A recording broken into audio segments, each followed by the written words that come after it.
From Interior Alaska's most trusted news source, this is the Fbx Evening News Weekend Edition.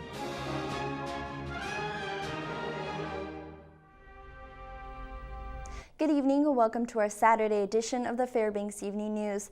I'm Katie Looper. Our top story tonight. Some members of the Fbx City Council are making it part of their agenda to tear down the Polaris building in downtown. If successful, they want to replace the vacant building with a centralized community center. Ryan Grimes has the developing story. The Polaris building is often referred to as the eyesore of downtown Fairbanks by local leaders and citizens alike. However, it wasn't always thought of that way. The tallest building in Fairbanks used to be a popular destination with a booming hotel and restaurant since it was first built in the 1950s. It was left abandoned nearly 20 years ago. For several years, the owner of the Polaris, Mark Marlowe, has been petitioning the council to stay demolition of the building. City Councilman David Pruse says he's tired of waiting. He keeps saying he's applying for tax credits. This is insane.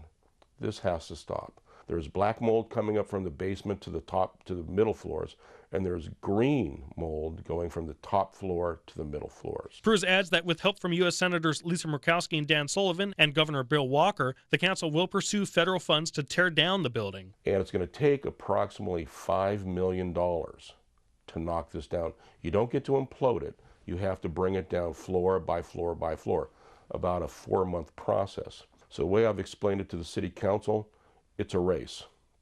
It's a race between Mark Marlowe getting his tax credits and reconfiguring the building, revitalizing it, or me getting $5 to $6 million to knock it down. Council members Joy Huntington and Jerry Cleworth have expressed the need to make changes to the current state of the Polaris building. Over the course of 10 years, Pruse wants to connect a replacement building to existing structures and make it into a community center. Explore Fairbanks CEO Deb Hickok says she has been involved in meetings as the council envisions the future of the building. So since 2007, we've been working with the Fairbanks Arts Association on a feasibility study for a convention center and/or a performing arts center.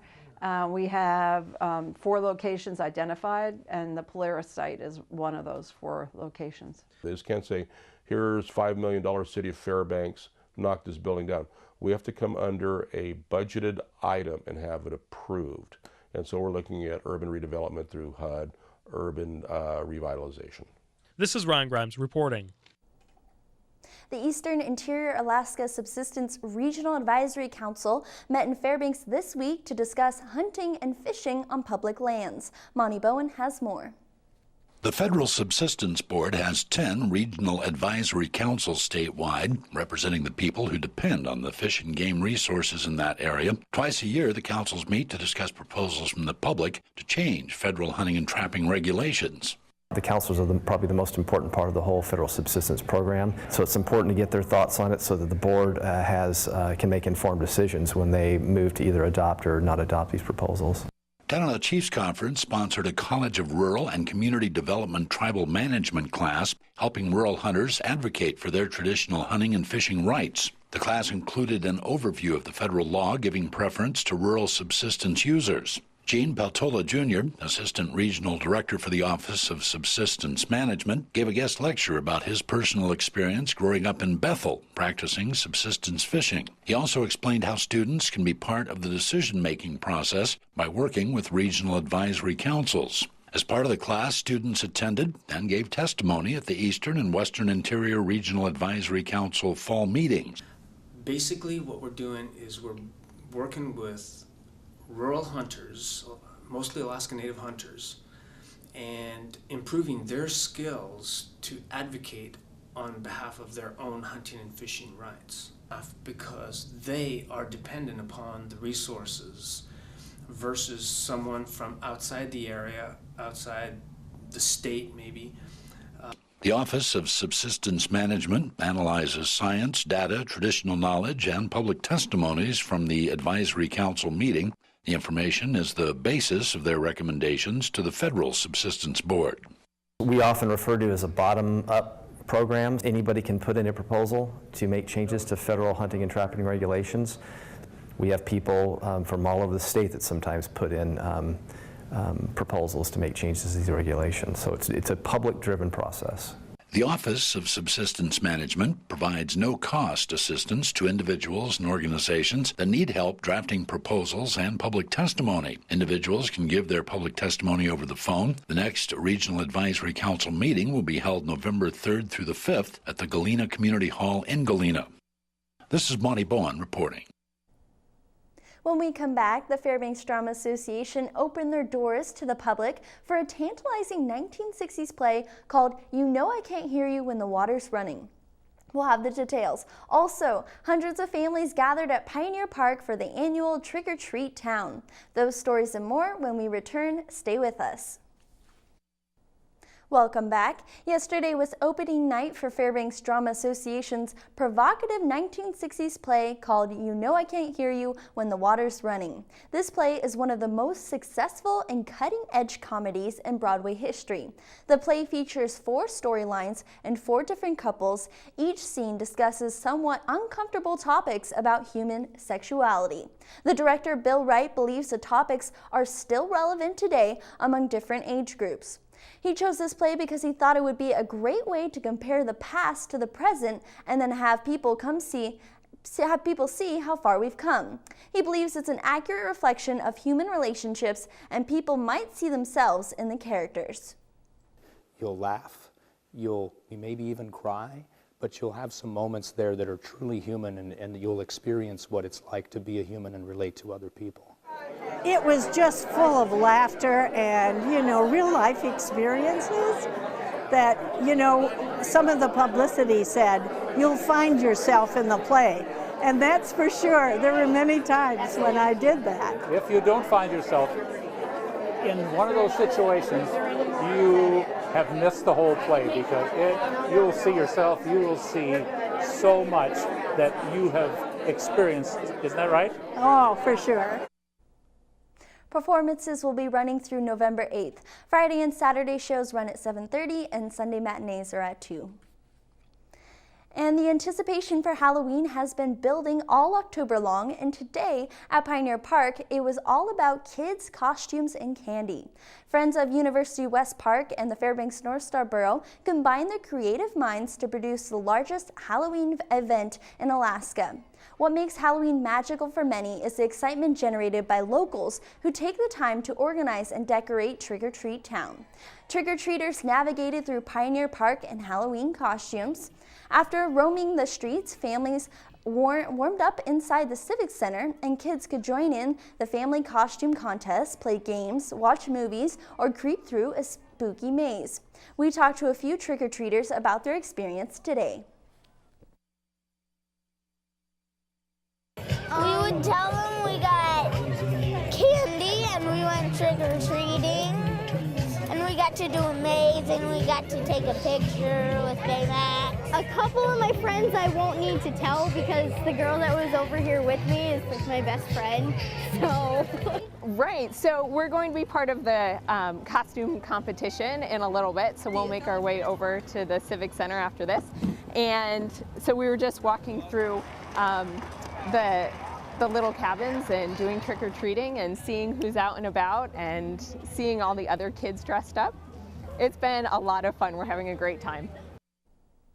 As the United Way campaign fundraiser rolls along, it's time to introduce you to another one of the 21 agencies that make up the United Way of the Tanana Valley. Tonight, Fairbanks Counseling and Adoption. Here's Mike Schultz.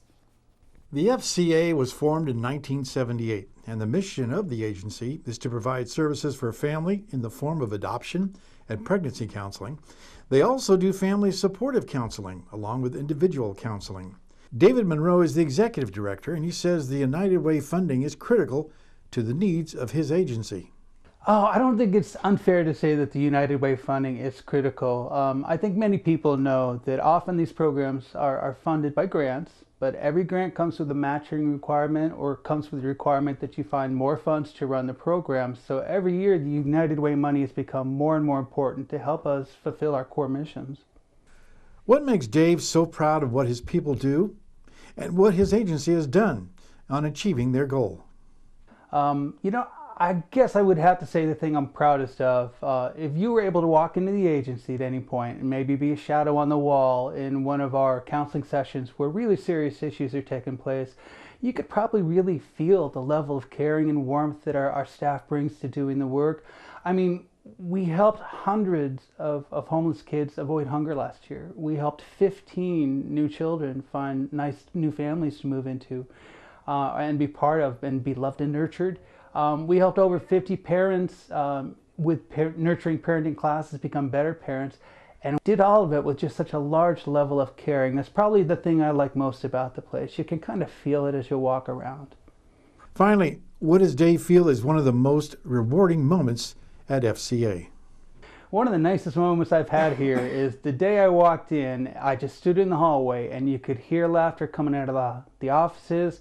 You could hear laughter rippling up and down the hallways. It's a place where people deal with serious issues, but they deal with it with such a light heart. So the first day I came here, it felt so good to be here, and I could tell that they were kind and caring people who were part of it. It's one of my favorite memories of the place so far.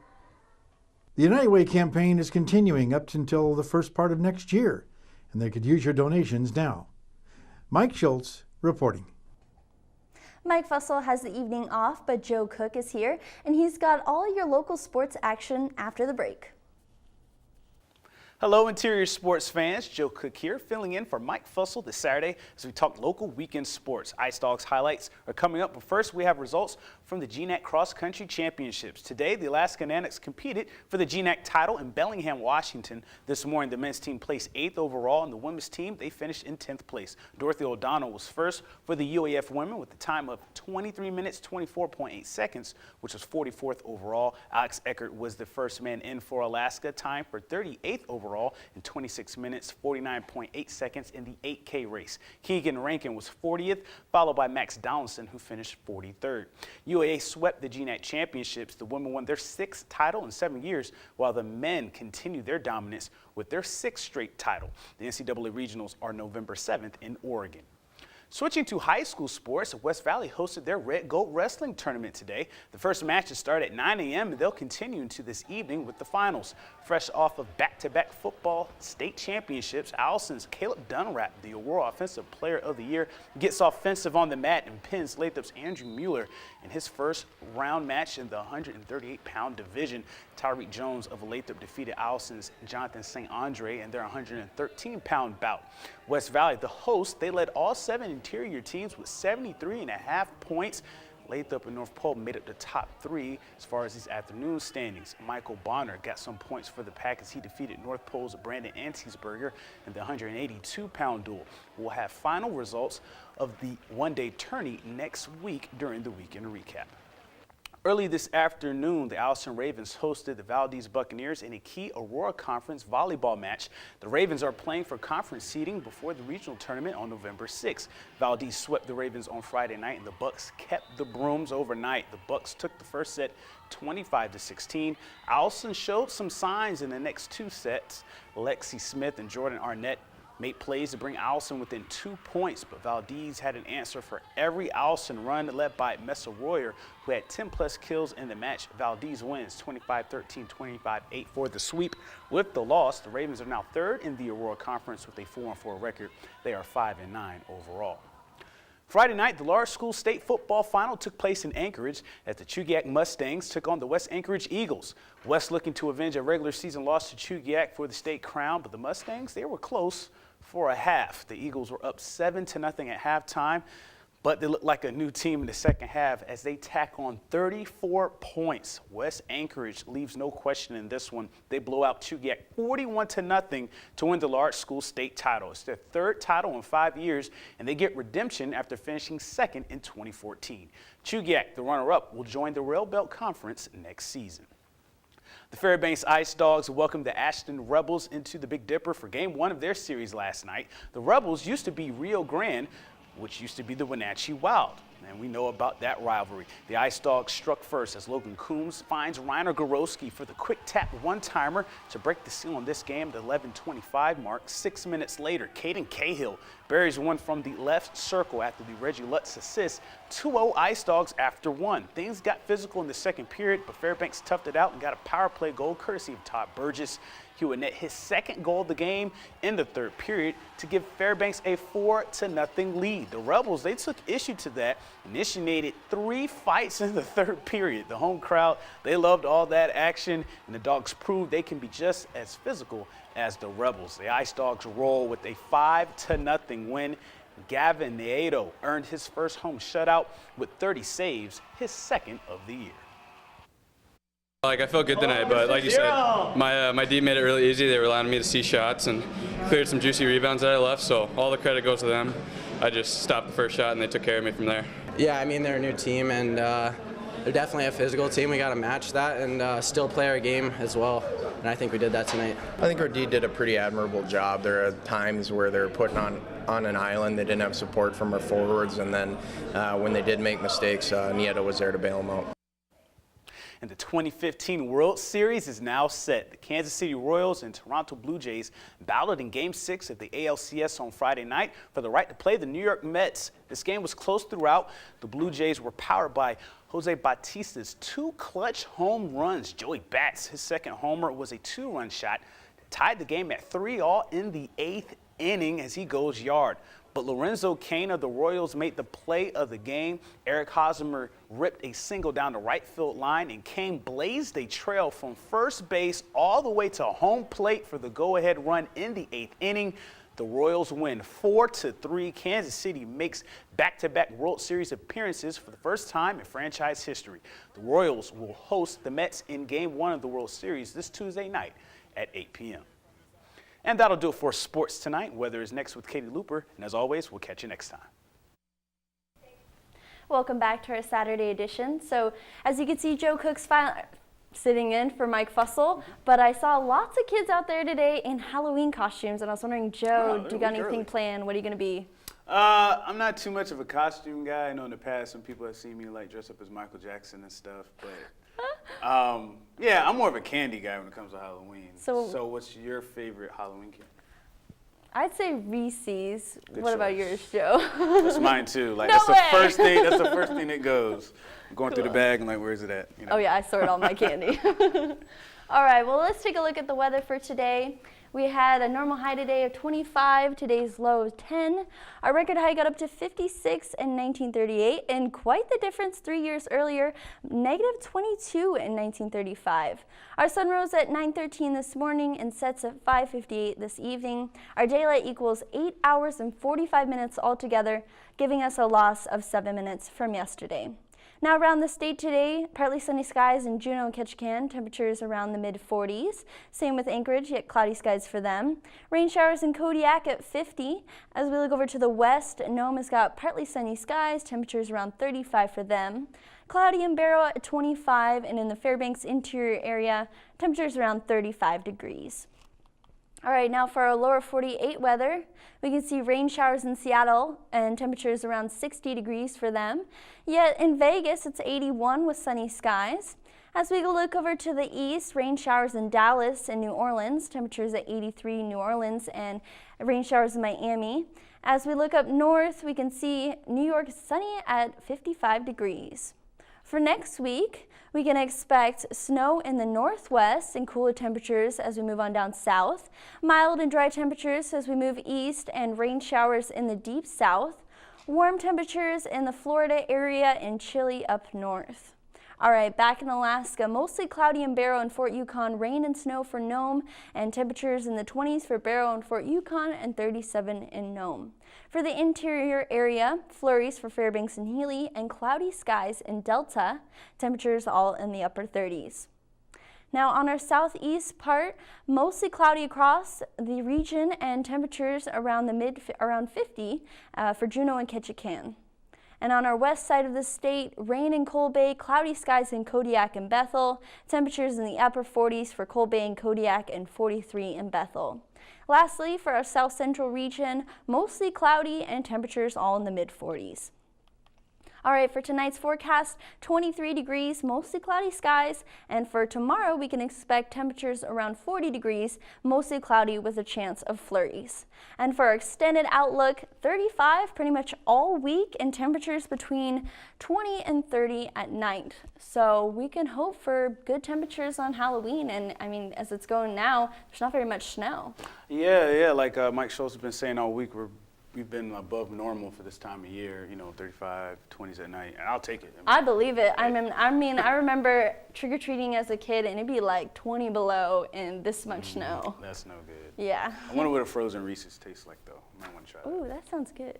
All right, well, that'll wrap up this Saturday edition of the Fairbanks Evening News. We're glad you could join us. You can join us here 6 days a week at 6 and 11 or on time or anytime online at western11.com. Say that all the time. From all of us here at the News Center, have a good night and a good weekend.